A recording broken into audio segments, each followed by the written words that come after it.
You're listening to the Primal Happiness Show, a podcast dedicated to helping you thrive in this crazy modern world. Every Tuesday, we explore the nature of how our minds really work, what exactly the human animal requires to thrive, and how we can live happier and more fulfilling lives.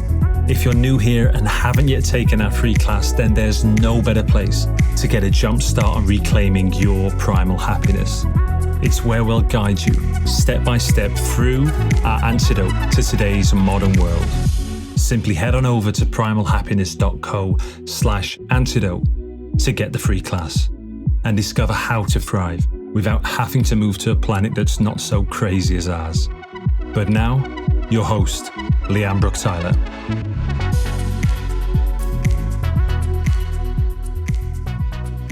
Hello and Happy New Year, my beautiful people. A huge warm welcome back to the show. In today's crazy modern world, men and women are living shallow, disconnected and unfulfilling lives. So we created the path for those who are ready to reclaim their primal power and actualize their deepest gifts. Before we get into this week's show, I want to ask you something.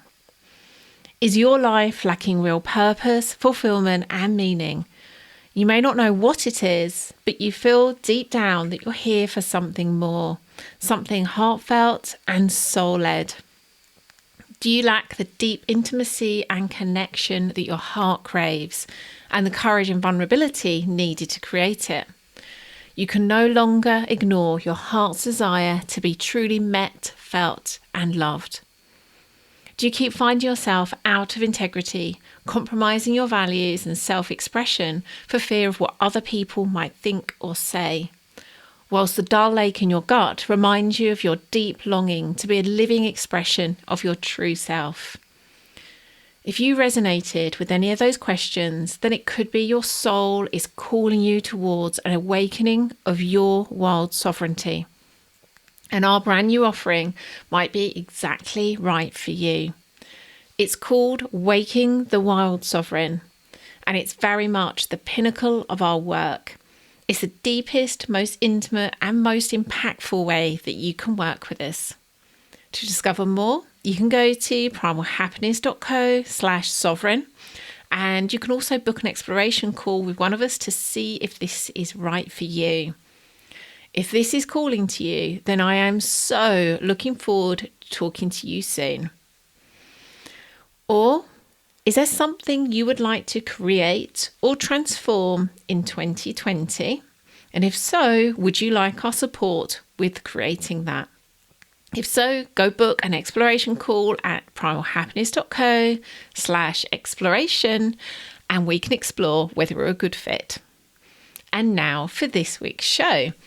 This episode is our monthly show called All the Everything, and it's where I jam on an eclectic mix of topics. It also airs live on Facebook on the first Friday of every month at 10 a.m. GMT. This is where you can get up close and personal with me, get inside my head and hear what I'm up to and thinking about. In this episode, I shared what I've been up to in the past month, i.e. what I've been consuming and creating. And then I dive deep into the topic, how to embody your full power through being responsible for it. This is, despite the word responsible, which not everyone kind of is thrilled by, I promise you this is a very, very juicy topic. I think you're going to love it. Sounds good? Great. Let's jump in. Hello and welcome to All the Everything. And this topic that I'm going to dive into today is one that has been rising to the surface and popping up in all sorts of places over the last few weeks. And I love it when that happens because I get a real kind of feeling of like, oh yeah, this wants to make itself known. This is something that wants to be spoken about. So I love that. This hasn't been one of those topics where I've been searching for one. It's just been like kind of there, right in my view. This is the one to speak about. And it's a really, really juicy one. So we'll get into that in a moment. As ever, what I'll start with first of all, what I've been creating and consuming in the past month, which will be December.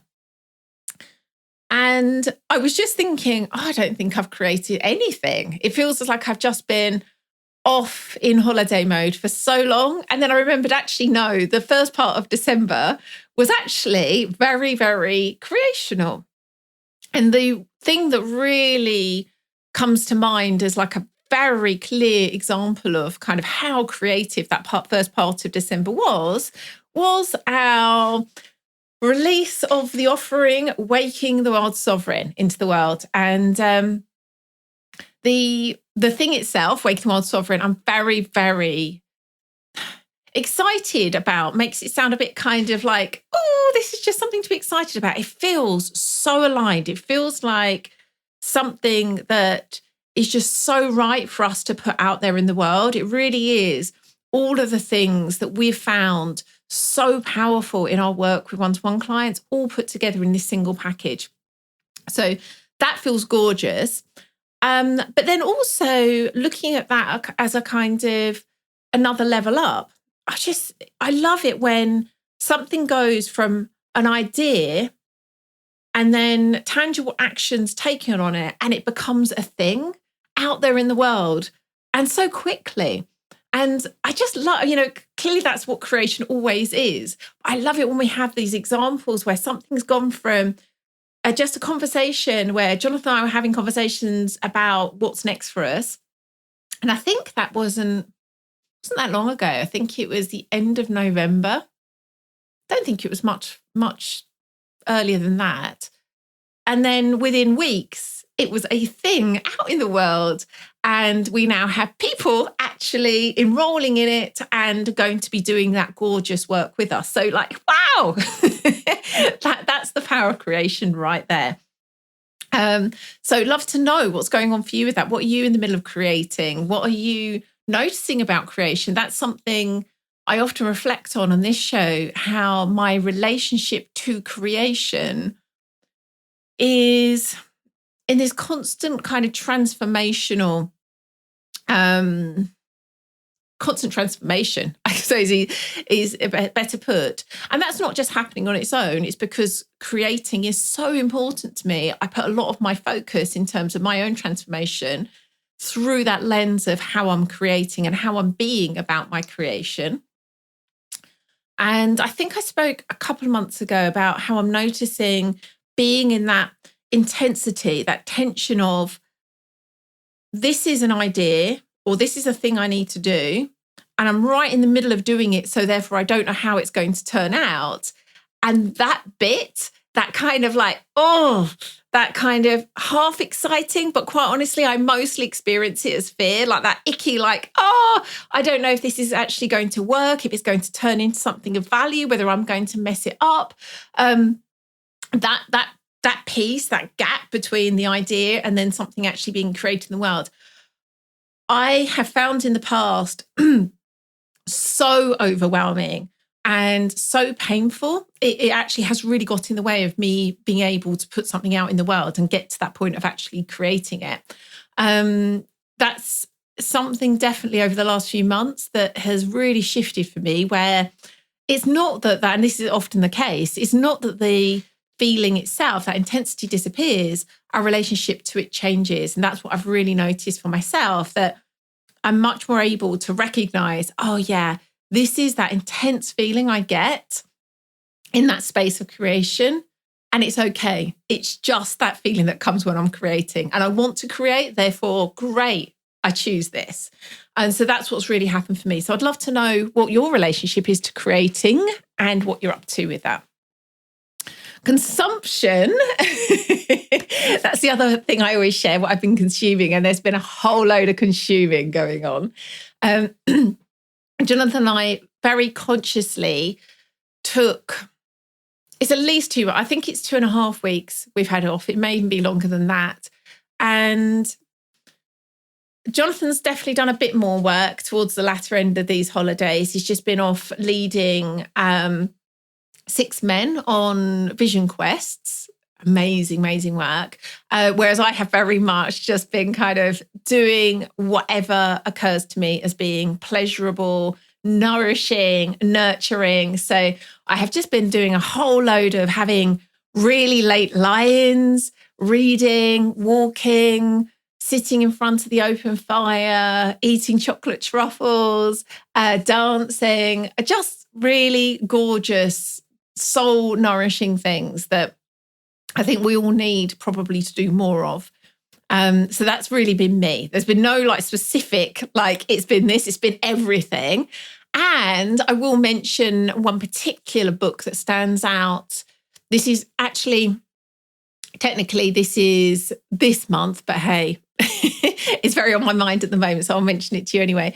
It's by an amazing chap called Todd Herman, and the book's called The Alter Ego Effect. And we've known and loved Todd for years. He's an amazing business coach. And so I've loved his worth and his ethos for a long time. And then this book is very new out. I think it's out in the last few months. And in short, I won't go into a big one on this. I'd really suggest go read it. In fact, perhaps I will do a show particularly on this topic in future, but it's really about creating an alter ego, a secret identity that can serve you in specific circumstances. And this is very aligned to the work that Jonathan and I do, particularly with Waking the Wild Sovereign. We don't talk about it as an alter ego. We talk a bit about it much more archetypally. But really, that sovereign, it's creating an aspect of yourself that really represents your best self, who you really show up as when you're at your best. And this is something more and more I see that we actually allow to expand. There very much is an uncovering there, for sure. It's who we truly are, so it's uncovering our gifts. But when it comes to us embodying this best self, this archetype, this alter ego, it very much is an expansion too. It's not something that pre-exists, it's an expansion into it, it's a creation of it. So the book really struck a chord with me in that it's talking about something that I've seen very much has power, both personally and in my work with clients. And what Todd has done beautifully is brought together all of this research and case studies that shows why it's as powerful as it is. So it was just like, when you read something, you're like, oh my goodness, I just want to kind of like eat this all up. Like I want this all in my mind right now, not have to read the book, even though reading the book's really interesting. It's one of those. So really recommend it if you're someone who is interested in expansion, performance, being your best self. Go read it. Really, really recommend it. And it's very easily written as well, very kind of like digestible. So go get that one. Okay, how are we doing for time? I've actually no idea when I started this, but 11 minutes ago. Didn't see the time there. Brilliant. So let's dive into the main topic, which is, what is it? I forgot what it's called. How to embody your full power through being responsible for it. And a kind of snappier headline of that could be, with great responsibility comes great power. So a kind of twist on the Spider-Man quote, which is something like, with great power comes great responsibility. And the reason I'm flipping this is what I've seen so much over the years, but very particularly in the last month, is the way that by choosing into greater levels of responsibility, and I'll explain what I mean by that in a moment, by choosing into greater level of responsibility, we actually get access to more of our power. And the word responsibility isn't a particularly sexy word. It can come quite loaded. And I got into a conversation on Facebook with someone about this. And there's actually quite a few definitions of responsibility. Some of them definitely come with this kind of baggage of blame and shoulds. And when I'm talking about responsibility, it's very much from a perspective of choosing into recognizing that you have the power to have created everything that's happened and in the moment are creating it. That's where that's not a very nice, neat definition, but that's what I'm talking about. It's a choice. There's no should here. I'm not saying you have to be responsible. It's a choice to be responsible for your creations. And when I say creations, that is everything that's going on in your life.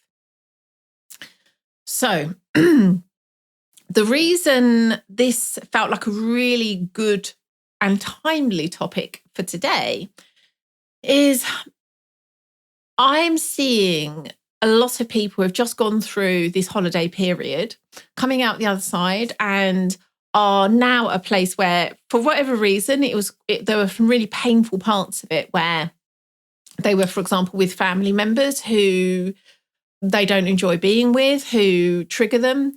It could have been the way that they were spending the holidays. It could be the thought of going back to work. There's all sorts of things that really drive up our shadow in these periods where we're kind of out of our normal routine. So this feels quite cruel in terms of what I'm talking about here, because I think it's very human to want to just then paper over that. Like, okay, got through that holiday period, just about survived it. I'm now going to just put all that behind me and then just kind of get into the new year and try and forget about it. And what my invitation is here is, how about you don't do that? And actually take a look at your part in creating everything that just took place. And that's not going to be for everyone. Even as I'm saying that, I know that that's going to be triggering for some of you. Some of you are like, just, you know what? No, I wasn't responsible for that. I don't want to even take a look at how I've been responsible. And great, I'm not forcing you. It may be that this show isn't right for you at this time. If it is, I still acknowledge there's going to be parts of this that are going to be hard. It's never easy to take a look at our own part in something. And yet, as per the title of this, is by doing so, really looking at the power of our own choices, that we really get to embody our full power. So that's the reason to do so, even though it in some ways is probably the opposite of what we naturally want to do, which is to kind of look away from the icky stuff, look away from the pain, look away from stuff we've chosen to create that we don't actually like the results of. So that's the kind of the premise or the philosophy behind what we're talking about here. And I'm going to give an example of this, which is a fairly extreme example, but I suspect most of us can relate to some of it. So this was something I talked about elsewhere. It wasn't someone in my own life. It wasn't a friend or whatever. It was actually something I saw on a forum. And it was a woman who had several children and a husband and had just kind of got through the Christmas period and was complaining about how hard it had been for her, that as per all the other Christmases she could remember, she was left to do it all. So again, big Christmas, lots of children, and she was doing pretty much all the cooking, all the buying, all the cleaning, all the hosting, and everyone else was just kind of there on the kind of, receiving it, consuming, and not taking part in creating it. And so she'd come through this Christmas very, very much in complaint about how that experience had been for her. And I suspect most of us can relate to at least some of that. It may not be to that extreme where we can say I did it all, had no help, and it was awful. But I suspect there's something in that story that most of us are familiar with. And this is the tricky part. It's noticing that we have, at some level, and clearly a lot of this happens subconsciously, chosen that. No one has said, here's a life, and I'm just going to kind of place that over your head. And you're just going to stand there with no choice and just receive this life placed upon you. And I know that sounds ridiculous when I say it like that, but that's often how we operate, as if that is literally what has happened. This life has been placed upon us. We've had no choosing in it. We haven't created it. We have just been a victim to that life. And of course, that really isn't the case. At some level, consciously or unconsciously, and potentially for very good reason, you've chosen that. You've created that. Just the same as I've created mine and someone else has created theirs, and that woman I've just mentioned has created hers. And so I'd say the first part of this is just to be honest. Are you willing to own how you have chosen that? We can go in a bit more details to kind of the reasons why you may have done that, but even just to notice, like, am I willing to do that? Am I willing to get honest and just look at where I may have chosen it?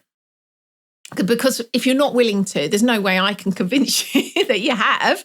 No one can. That really has to be a sovereign choice that you make to choose into seeing where you've chosen that situation, that relationship, that dynamic. If you are willing to do that, then this is where I think it's really helpful, and this is often the case with any inquiry, is to just recognise that you've done this for very good reason. I mention this lots. Whatever we're doing, we do for reasons that have served us up until this point. They may not be creating the results we really want, but doesn't mean there haven't been very good reasons for us doing so. And so, as an example, it might be that you're someone who really dislikes conflict. And so for you to choose into a situation, even though you don't want it, rather than say how you feel, that makes more sense to you because it means you can avoid conflict, and you choose that rather than changing the situation but having to be with a level of conflict that could drive up. So in a way, it's kind of congratulations. You've chosen into creating something that has served you until now. In that example, you have avoided conflict, which was at that time your goal. And it may be that actually still is your goal. It may be you're like, okay, you know what? That is still so important to me to avoid conflict. I'm going to continue to choose into that for the moment. And even that, I'd say, is a level of power and level of sovereignty that's above just doing it as a knee-jerk reaction. To even notice, okay, I'm sucking up a bunch of situations that I don't really love, but I'm choosing that because it means I can avoid conflict. Even that, I think, is a step forward. It's a step forward in transparency and honesty and recognizing how much power you actually have to create what you want. But I really hope that that's not where you're going to stop. So I'm trying to think of another example that... So another example might be that it's less about avoiding conflict. It might be that you don't want the potential consequences. So it could be that for you to speak out about or to choose out of spending time with particular people over the holiday season, the potential risk there would be that you find yourself alone. And so for you, again, that could be, well, I don't really love being with that particular group of people, but I still choose that because I'd rather that than risk being alone during this period. Again, notice that is a choice. No one's thrust it upon you. You've chosen that, and that's the level of power you've got. It may be not, again, the result you would have chosen, but you have chosen to create that situation instead of something else you could have created. Is there any others that may illustrate this? So this is a kind of sort of similar to the one where I'm avoiding conflict. Sometimes it's less even about as a kind of big kind of obvious conflict, and just that we want to be seen as nice. And so by saying to someone, do you know what, I could really do with some help with this. I'm feeling like this, having to do it all. In order to speak that out, we're risking being seen as not nice. And so it could be as like subtle as that. But again, recognize there's a very real choice being made there. You're choosing to, let's again keep to this example of kind of doing everything over the Christmas period rather than risking someone thinking you're not nice. It may be that you've got another example, another one that's personal to you, but hopefully you can hear yourself in this and hear the choice that you're actively making, even if it wasn't evident at the time. So again, if you've managed to see this, if you've managed to be honest enough to see, oh yeah, okay, I can see that I chose that, well done. And I really mean that genuinely. Like, that's huge to really recognize that you've chosen into creating something that you've not really liked. And you're now at the other end of trying to kind of like put to one side and not look at, to be willing to look at it and to see your part in it is huge. So well done. So the next thing is to see what you've kind of sold short, if that makes sense. Like, what is that? If we go back to this wanting to be seen as the nice person and therefore not speaking out what it is you actually want, what is that thing? And so I guess another way of putting this, any time that we're complaining, even if the complaint's internal, it's not necessarily a complaint you're speaking out. It could be a complaint that you're in your head, oh, you know, I really hate this, the way this has been, or here I am again in this situation. It could be something that you're talking to a friend or a coach about. It could be something you're journaling on. But if you can look at whatever that complaint is, underneath that will be a desire. So let's say an example again. If your complaint is, over the Christmas period, I was doing everything. I was kind of running around, cooking, cleaning, doing it all. Everyone else was just sitting back and not really helping. That's the complaint. The desire under that could be that you work as a team and that you feel as though you're, you know, part of doing something with other people. You're supported and valued. That could be the desire underneath that. So you'll have your own one. But the key thing is to get clean about this is the situation I chose into. This is the complaint I've got about it. And beneath that is this desire, which currently that desire is being sold short because your focus has been on avoiding the pain, avoiding the conflict, avoiding being seen as not a nice person. So again, once you've got clear on what the desire is, and this might sound like, well, surely people know what their desire is. They really don't, because our kind of default as humans is often to give our power away and be in the complaint of what we don't like, rather than, again, this is really very much about taking responsibility, being responsible for A, our power to create whatever we want, and B, to actually empower our desire. And so I would say most people don't actually know their desires. So this is a great way for you to get clear on yours. What is that desire?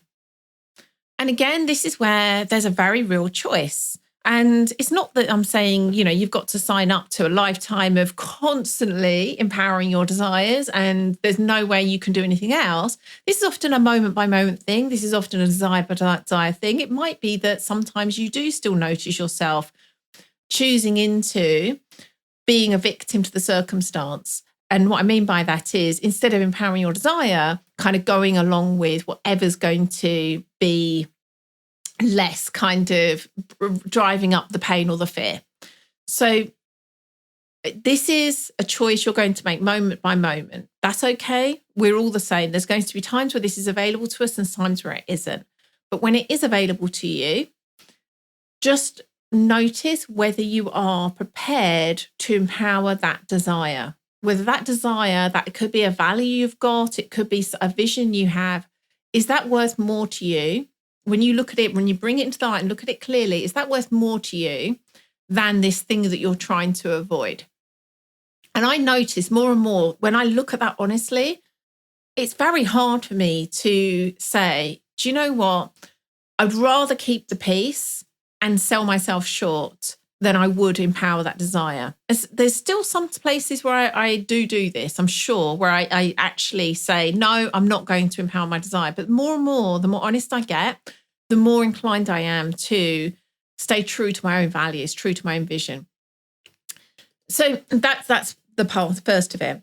And then the second thing is, it's very simple, really. It's where, again, we are very used to putting something out there as a complaint, and it could, again, just be internal. It might not be actually speak it out to another person.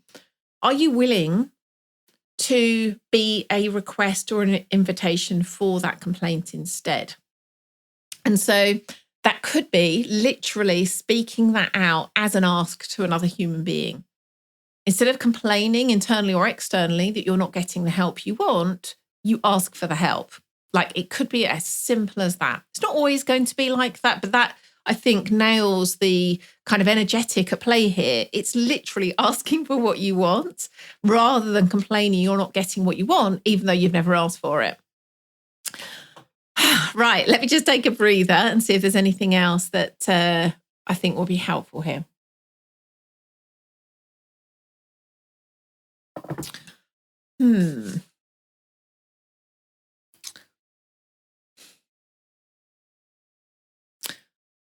This is what I would like to leave you with.